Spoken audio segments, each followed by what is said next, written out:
जिल्ह्याच्या राजकारणात वर्षानुवर्ष एकमेकाविरोधात उभे ठाकलेले नेते जिल्हा परिषदेत अचानक महायुतीच्या नावाखाली एकत्र येतील का? हा खरा प्रश्न आहे. उत्तर मात्र दिवसेदिवस अधिक स्पष्ट होत चाललंय. महायुती हे केवळ घोषणाची सोय. प्रत्यक्षात प्रत्येक पक्ष स्वबळावरच निवडणूक रणांगणात उतरणार.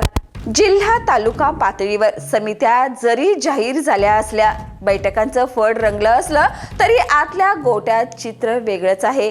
कार्यकर्त्यांची मानसिकता ठाम आहे.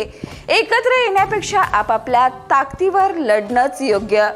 परिणामी 6 तालुक्यात महायुती न होता मैत्रीपूर्ण नव्हे तर थेट राजकीय चुरशीच्या लढती होणार हे जवळपास निश्चित झालंय. जिल्हा परिषद निवडणुकीसाठी अर्ज भरण्याची अंतिम मुदत 21 तारखेपर्यंत असल्याने जागा वाटपासाठी नेत्यांकडे अवघे 2च दिवस उरलेत. वरवर बैठकीचा धडाका सुरू असला तरी प्रत्यक्षात बहुतांशी पक्षांचे उमेदवार आधीच ठरलेले आहेत. मुलाखती, जागा वाटपाचे नाट्य ही केवळ औपचारिकता उरली आहे.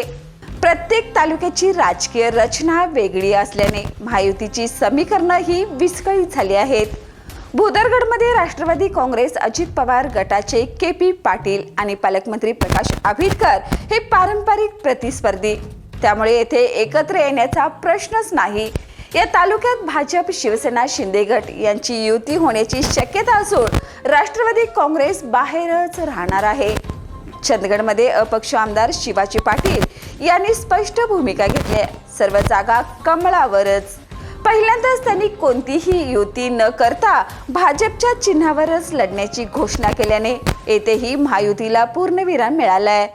कागल तालुक्यात राजकीय नाट्य अधिकच रंगतदार आहे. भाजपमध्ये प्रवेशाच्या तयारीत असलेले राजे समरजित सिंह घाटगे आणि वैद्यकीय शिक्षण मंत्री हसन मुश्रीफ हे पारंपरिक विरोधक आता एकाच बाजूला आले आहेत.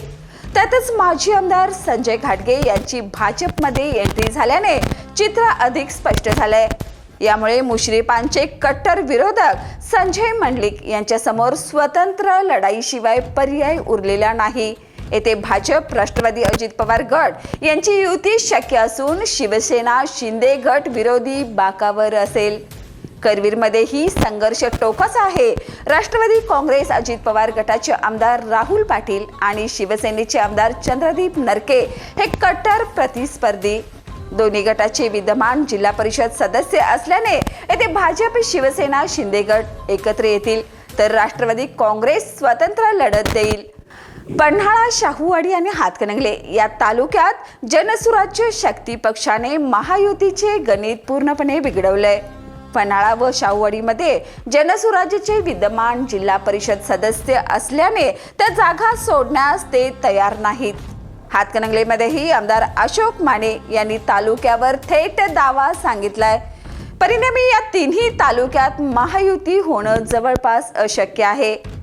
महायुती नावापुरती, रणांगणात मात्र प्रत्येक जण आपल्यासाठीच. एकूणच चित्र पाहता जिल्हा परिषद निवडणुकीत महायुती ही संकल्पना कागदावरच मर्यादित राहणार आहे. प्रत्यक्षात मैदानात मात्र बहुतांशी पक्ष स्वबळावरच आपले राजकीय भवितव्य आजमावणार. या तुटलेल्या समीकरणाचा फटका नेमका कोणाला बसेल? सत्ताधाऱ्यांना, विरोधकांना की नव्या राजकीय शक्तींना? याचा फैसला आता थेट मतपेटीतूनच होणार. याने अशाच ताज्या अपडेटसाठी पाहत रहा तारा न्यूज.